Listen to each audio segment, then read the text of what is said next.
Hello Goenkans, I hope everybody is fine. Dear kids, in this video we are going to discuss the mixed bag of chapter 9 decimal numbers. Question number 1 is multiple choice question. 4 options have been given and among them only one is correct and we have to tick it mark on the book. First one is, which of these decimal number is greater than 1? We have been given 4 options and among them only one is greater than 1. Here you can see 0.9, 0.99, these are less than 1. 1 is itself 1, so only option 4 is greater than 1. So option 4 is correct. So we tick option 4 on the book. Next we have 4 tenths, 5 hundredths is written as. If we write the given numbers in the place value chart, we know that in place value chart we have ones, we have decimal, then we have tenths, then we have hundredths. If we place 4 under tenths and 5 under hundredths, decimal is here, and since we don't have any whole number here, so we put a 0 here, so the number becomes 0.45. that is first option, so we tick the first option. C part is 23.46 is read as all of you know that the digits in the decimal part are to be read separately. So correct option is option 3, 23.46. Next we have, if you multiply 100th by 10 you get.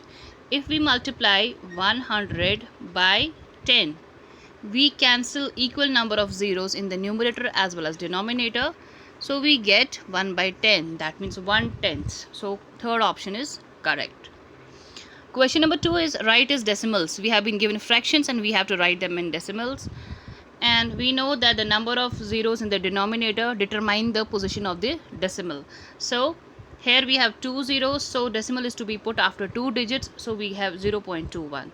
Likewise for B part we have 0.2 because we have only 1 0 in the denominator in the fraction. Next we have C part. This is a mixed fraction having a whole number, so we write whole number as it is and then we convert this 15 by 100. We know 15 by 100 is 0.15, so we will write it as 4.15. Likewise for D part, we write 10 as it is and then 10 by 100 will be 0.10, so we write it as 10.10. Similarly other parts can be done.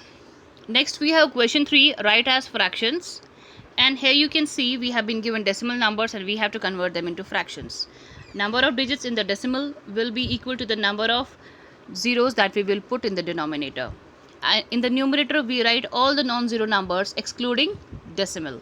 So we have 1 as numerator and in denominator we write 10 in A part.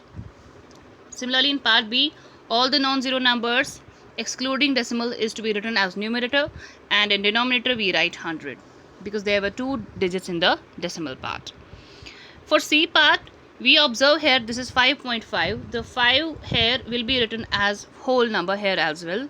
Then we convert this 0.5 and we know 0.5, if we convert it into fraction we get 5 by 10. So we write it as 5 is to 5 by 10. 5 separately as whole number and this 0.5 will be written as 5 by 10. For D part, we write this whole number as it is, then we write 0.05 as fraction. It is 5 by 100. So the fraction for this will be 5 is to 5 by 100. Why 100? Because there were 2 digits in the decimal part. Similarly for part E, 10 will be written as it is and 0.01 will be converted to fraction as 1 by 100. So we get 10 is to 1 by 100 as its fraction. This was all from this video. Other parts can be done in the similar way. Thank you very much. Allah Hafiz.